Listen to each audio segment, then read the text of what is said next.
Hi there, it's me Thales. You are watching my channel dedicated to English language. Remember, we cover here from basic to advanced. There is much content to be watched. I upload videos almost on a daily basis. So you can find grammar topics here. And in the near future, I believe you may be able to watch vocabulary tips and the other subjects as well, other issues such as phrasal verbs, idiomatic expressions, and business English, right? At least it's my intention to do all these things. Let's see how it unfolds, okay? Well, this is an intermediate advanced video. As I explain every beginning from my videos, I emphasize that intermediate/advanced videos are aimed at people who already have a good understanding of the language, at least understand spoken English and written English as well. But if you prefer, you can watch the other series I have available, which is in my playlist Basic, which covers basic English, basic grammar, basic vocabulary, and so forth. I explain the topics there in Portuguese, so it will be much easier for those who are beginning to study the language. This video, we will continue talking about the verb dare to be, and in the future, in the present, in the past. We saw many different examples last lesson, and today I intend to continue and see more examples as well. Before we begin, subscribe to the channel, hit the notification bell so you can get the latest updates as I upload videos almost every day, and give a thumbs up if you enjoy the content, okay? So without further ado, let's get into it. Let's start.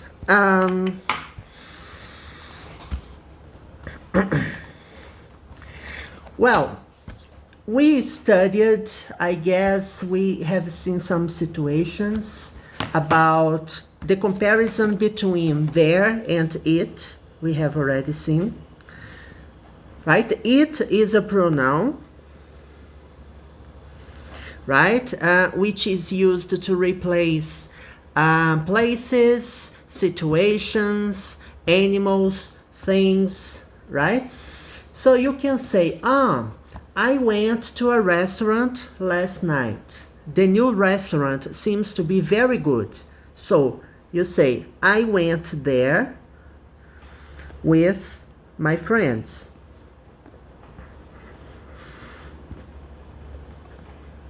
Be aware that here it's not the verb dare to be, okay?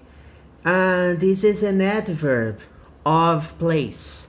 You say, I went there. You know that we have here. We could say that the opposite, it's not exactly the opposite, but here is a place which is close to you, and there is a place which is farther from where you are, or further. I prefer to say farther, because farther comes from the word far, which refers to place. Further, it's when you talk about abstract things. For example, you are talking about instructions. For further details, you must contact the teacher so that he explains it to you. Further details, further instructions, further information, and so forth. Okay, so there is refers to a place. It's a specific place. But when you want to say, for example, that a place is a very good place, you visited a place or you went to an event, we got early to the meeting, right? We were supposed to be at a meeting with the managers. And how was the meeting? Then somebody asks you, how was it? Oh, It was very effective one. It was very good, it was very effective, very productive. We have discussed many issues and we solved many problems. We reached an agreement there. So here you are referring to the meeting. Meeting can be replaced by it. So it can replace places, situations, events. As I have explained last video, everything that is non-people related is it. When you talk about people, you refer to he or she. You talk about people. The plural of it is they, as well as the plural of he or she. Okay? Now, we will talk about other types of verbs. Remember, we studied the verb dare to be, the present tense, there is, there are. We also saw the verb in the simple past, there was, there were, right? This line here refers to singular. So you say, there is an apple, there is a book, there was a person, there was an accident, there were people, there are people, there were problems to be solved. So, plural form here, and singular just above, right? This line, there is, then there was, refer to singular. But there are other variations. You can refer to there, this verb tense, there. You can say there will be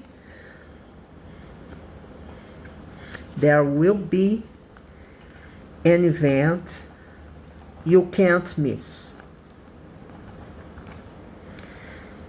Right? There will be an event you can't miss. It's a corporate event that is related to the area, your area of expertise. It's related to your skills, so you can't miss it. There will be an event. So there will be refers to the future. It's the future of the verb there is or there are. And there is only one form, right? You can't change, regardless whether it's plural or singular, you employ the same verb tense. You say there will be an event or there will be events. It's the same. There is no change referring to the number of the verb, right? Verbs in English, they don't change, right? Many verbs, they don't change. Some verbs change. The verb to be, for example, is different for singular and for plural. The verb to be in the past also changes. But in general, many other verbs, they have no change at all. There must be something we can do. Remember the verb must. Must refer to something that is an obligation, something you have to do. So it's possible to combine, right? There must be is a combination of the verb there to be plus must, right? In Portuguese, we also employ this verb tense. In English, we say there must be, right? Something we can do. Maybe we don't know what is to be done right now, but there must be something. We must think of a solution. So we have to do something. It's mandatory. There might be a flight tomorrow evening. So there is a possibility of having a flight tomorrow evening. You haven't checked out yet, but you know there is a possibility. So you can say there might be or there may be. It's also possible to use there may be, there might be. Other combination, there used to be, there used to be is also possible, is another combination. So you see, when we study English, we don't say as many combinations as this at first.